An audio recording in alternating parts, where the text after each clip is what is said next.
تقدیر کا مطلب کیا ہے، معنی اور مفہوم اس کا کیا ہے۔ یہ جو ابتدائی طور پر معنی اور لغوی معنی مفہوم ہوتا ہے نا، یہ ضروری ہوتا ہے۔ تو یہ کہتے ہیں معنی اور مفہوم۔ تقدیر کی لغوی معنی اندازہ کرنے، طے کرنے اور مقرر کرنے کے ہیں۔ اصطلاح میں تقدیر سے مراد وہ اصول اور قوانین فطرت ہیں جو اللہ تعالیٰ نے کائنات اور اس کے تمام مخلوقات کے لیے ان کی وجود میں آنے سے پہلے وہ مقرر کر دیے تھے، تاکہ نظام کائنات ٹھیک ٹھیک کام کر سکے اور اس میں کوئی خرابی جنم نہ لے۔ اس کو کیا کہا جاتا ہے؟ تقدیر کہا جاتا ہے۔ یہ کہتے ہیں نا، یہ تقدیر میں یہ لکھا ہے، تقدیر میں وہ لکھا ہے۔ یہ تقدیر اسی چیز کا ہوتا ہے کہ جس کو اللہ نے کیا کیا ہو، اندازہ کیا ہو۔ سمجھ آ گیا یہ؟ اچھا جی، اس کے بعد کیا کہتے ہیں؟ اس کے بعد کہتے ہیں کہ اللہ تعالیٰ فرماتے ہیں وَخَلَقَ كُلَّ شَيْءٍ فَقَدَّرَهُ تَقْدِيرًا۔ مطلب یہ کہ اللہ تعالیٰ نے صرف کائنات کو وجود ہی نہیں بخشا، بلکہ وہی ہے جس نے ایک چیز کے لیے مشکل شکل و صورت، جسامت، قوت، استعداد اور اوصاف اور خصائص کام کا طریقہ مقرر کیا۔ اس طرح اس نے ہر چیز کو پیدا کرنے سے پہلے اس کے عروج اور ارتقاء کے اصول، دنیا میں اس کی بقا کی مدت، کائنات کی دوسری چیزوں کے ساتھ اس کے تعلق، نوعیت کے قوانین بنائے۔ وہی تمام اسباب اور وسائل کا خالق ہے جس کی بدولت ہر چیز یہاں اپنے اپنے دائرے میں اپنے حصے کا کام کر رہی۔ آواز آ رہی ہے میری؟ اچھا، مثلا زمین کو وجود بخشنے سے پہلے اللہ تعالیٰ نے اس کی حرکت قوانین مقرر فرمائے۔ اب زمین میں انہی قوانین کے مطابق سورج کے گرد تقریباً 365 دنوں میں اپنا چکر مکمل کرتی۔ یہ ایک سوال بھی ہوا کہ سورج کے گرد زمین جو ہے نا وہ ایک سال میں 365 دن میں وہ چکر اپنا مکمل کر لیتی ہے، اور اپنے مدار پر تقریباً 24 گھنٹے میں ایک چکر مکمل کرتی ہے۔ یہ بھی سوال حل ہوا کہ زمین خود بھی گھومتی ہے اور سورج کے گرد بھی گھومتی ہے، تو سورج کے گرد جو گھومتی ہے تو وہ چکر مکمل کر 365 دنوں میں، تو اس لیے سال 365 دن کا ہوتا ہے۔ اور اپنے گرد جب وہ گھومتی ہے نا تو مکمل جب ایک راؤنڈ لگاتی ہے تو اس میں کتنے 24 گھنٹے، تو اس لیے 12 گھنٹے دن، 12 گھنٹے یا دن رات، وہ اس طرح 24 گھنٹے ہوتے، ٹھیک ہے نا۔ اس طرح اللہ تعالیٰ نے زمین اور سورج کا باہمی فاصلہ متعین فرمایا، زمین پر پانی اور خشکی کا تناسب مقرر کیا، آکسیجن، ہائیڈروجن، نائٹروجن کی مناسب مقدار کا تعین کیا۔ اگر اللہ تعالیٰ یہ سارے قوانین اور ضابطے مقرر نہ فرماتا ہے تو زمین پر زندگی ناپید ہوتی۔ آج ہم زمین کو جس شکل و صورت میں دیکھتے ہیں، یہ درحقیقت قوانین فطرت کے نتائج ہیں، جس کے لیے قرآن مجید میں تقدیر کا لفظ استعمال ہوا۔ ارشاد باری تعالیٰ ہے وَالشَّمْسُ تجری لمستقر لها ذلك تقدیر العزیز العلیم۔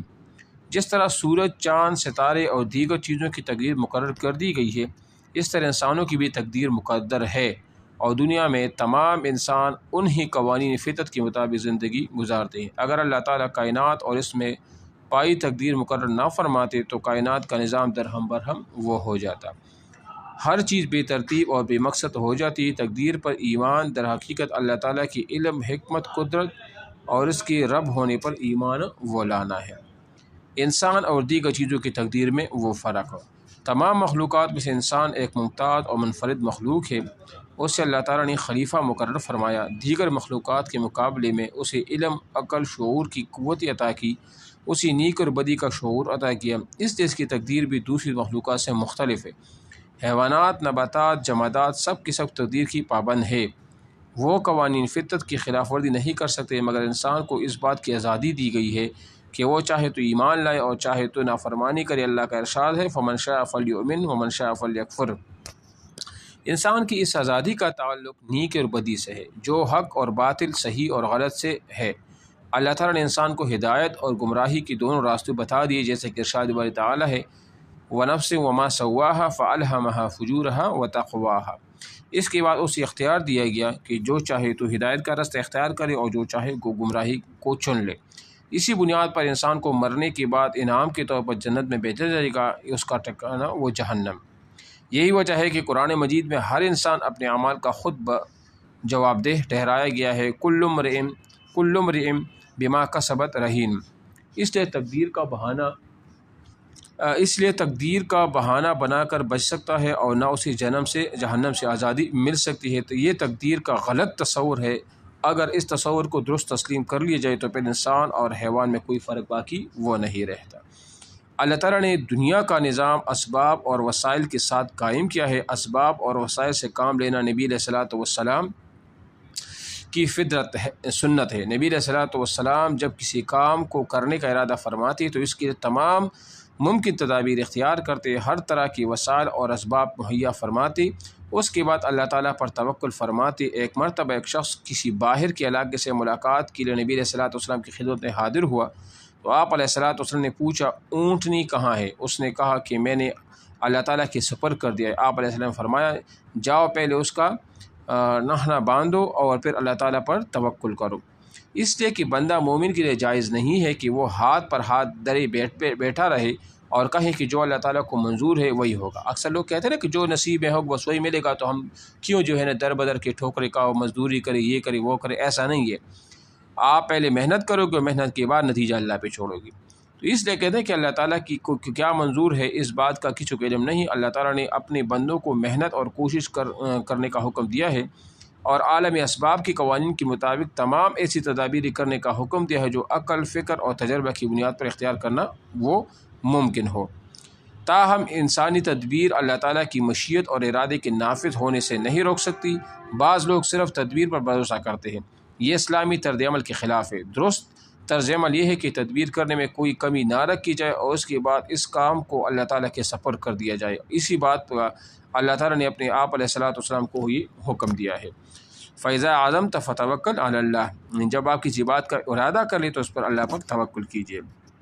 بندہ مومن کے لیے ضروری ہے کہ وہ اپنے تمام معاملات کی اللہ کے سپرد کرے اور کامیابی کے لیے اللہ تعالیٰ سے دعا بھی کرے۔ عقیدہ تقدیر کی اہم نکات۔ دنیا بھر میں ہر چیز کی حد اور مقدار مقرر کر دی گئی ہے، کوئی شے اس سے آگے نہیں بڑھ سکتی۔ نمبر 2، قسمت کا بنانا اور بگاڑنا اللہ تعالیٰ کے اختیار میں ہے۔ نمبر 3، دنیا کی کوئی طاقت اللہ تعالیٰ کے فیصلوں کو نافذ ہونے سے نہیں روک سکتی۔ نمبر 4، اللہ تعالیٰ ہر چیز کو پیدا کرنے پہلے اس کے بارے میں سب کچھ وہ جانتا ہے۔ یہ تو اللہ تعالیٰ تقدیر کے بارے میں جو اہم نکات ہے وہ تھے۔ تدبیر اور توکل۔ تدبیر اور توکل کا مطلب یہ ہے کہ اللہ تعالیٰ پر کامل بھروسہ رکھنا۔ ایک مسلمان کے لیے درست طرز عمل یہ ہے کہ وہ تدبیر بھی کرے اور تدبیر کے بعد اپنی محنت کا نتیجہ اللہ کے سپرد، جیسے میں نے بتا دیا، اسی بات کا یقین رکھتے کہ اللہ تعالیٰ کی طرف سے اسی کو جو مقدر ہے وہ مل کر رہے گا، اور اپنے معاملات میں اللہ تعالیٰ پر اعتماد کرے، اس بات کا یقین رکھے کہ اس کا رب اس کے لیے جو بہتر وہ کرے گا۔ یعنی یہ نہیں کرنا چاہیے کہ بس جو بھی، جیسے انسان ہے کہ امتحان ہوتا ہے، ایک ٹیسٹ ہوتا ہے، اس کے لیے تیاری کر لیتا ہے نا، تو تیاری کے بعد جو بھی ہوگا رزلٹ آئے گا پلس اس کا وہ نتیجہ اللہ پر چھوڑ دیتا ہے تو اس میں انسان کی وہ بہتری ہوگی۔ لیکن جو بندہ بالکل کام نہ کرے اور پھر وہ فیل ہو یا نمبر کم آ جائے اور پھر افسوس کرے تو اس افسوس کا وہ کچھ نہیں بنتا۔ عقیدہ تقدیر کے اثرات۔ تقدیر پر ایمان انسان کو مایوسی و ناامیدی سے بچاتا ہے، بڑی بڑی مصیبت کو برداشت کرنے کی قوت پیدا کرتا ہے، اس کے اندر توکل اور اطمینان کے صفات وہ پیدا ہو جاتے ہیں۔ ٹھیک ہے نا۔